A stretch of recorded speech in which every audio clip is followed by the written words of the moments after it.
when we were in it, the phase 2 community for me served as a perfect mirror for all the parts of me that felt completely disempowered to the job experience.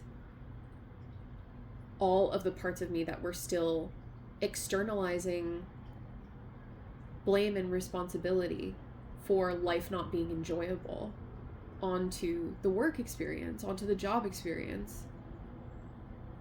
It is the perfect mirror for the part of you that tells the story and feeds energy into the story of, I cannot be happy and I cannot be myself if I have a job. And that is a story that I have told and fed energy into for most of my life. Mm-hmm. I actually don't even know that to be true. And the older that I get, the more I'm just realizing that it has, like everything else, always just been about me.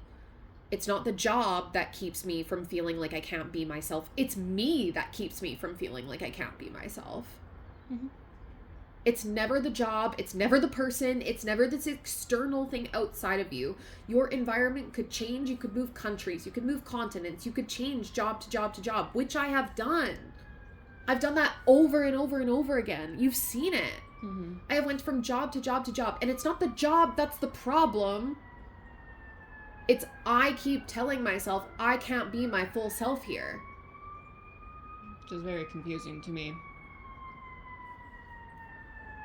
No, personally, I've never ever told that story because I've never been anyone but myself, even when I don't exactly know who that is or what that looks like.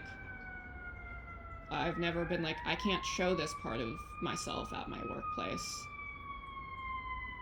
I cannot relate to that. Except for swearing at a children's toy store, but you know. I specifically remember the thing in the last job that I had in Saskatoon. It was shortly after I had written and released How I Created and Uncreated My Chronic Illness, the original version, the version that has me, my fucking true, unabashed, unapologetic essence in it. I didn't feel like I could talk openly about that to my coworkers. Not only were people online judging me for what I was posting about, like they were just mirrors of me judging me. Mm-hmm. And really feeding energy into the whole, this is such a radical topic. People are not going to understand it. And what I didn't realize then that I realize now is when I'm bracing myself with that energy and I'm coming at this book or frankly anything, whatever content it is, I'm making literally anything in my life. If I come at it with the energy of, you know, people are probably going to find it controversial, but you know, oh yeah, I am saying that. It's, whoa, like people are going to find it that way because that's the energy I'm going into it with. Mm-hmm. And I remember at that last job still telling the story, like, I can't be myself. I can't be honest about the kind of author that I am, the kind of person that I am. But the reality is so much of my self-image has been based upon, do people like me? Do people approve of me? Mm-hmm. Do they love this? Do they hate that? And if they hate that, then maybe I should switch that, which I don't love to admit, but it's true. And that's where my whole thing comes in of like, it's nobody's fault that I'm not being myself except for me. Mm-hmm. I have a really hard time with people being upset, and I always think it's my fault. And I do my best to lean into that, or rather away from that, more and more and more all the time, but it's hard. I guess maybe I do need to lean into it and just feel those feelings. Maybe it is my fault every fucking buddy is upset, because I've tried to avoid those feelings like my whole life.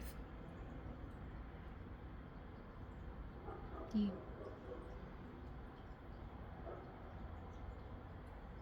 And no, that's some major self-responsibility.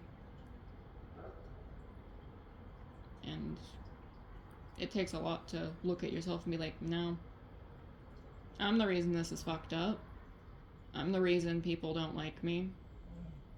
I'm the reason I don't like myself.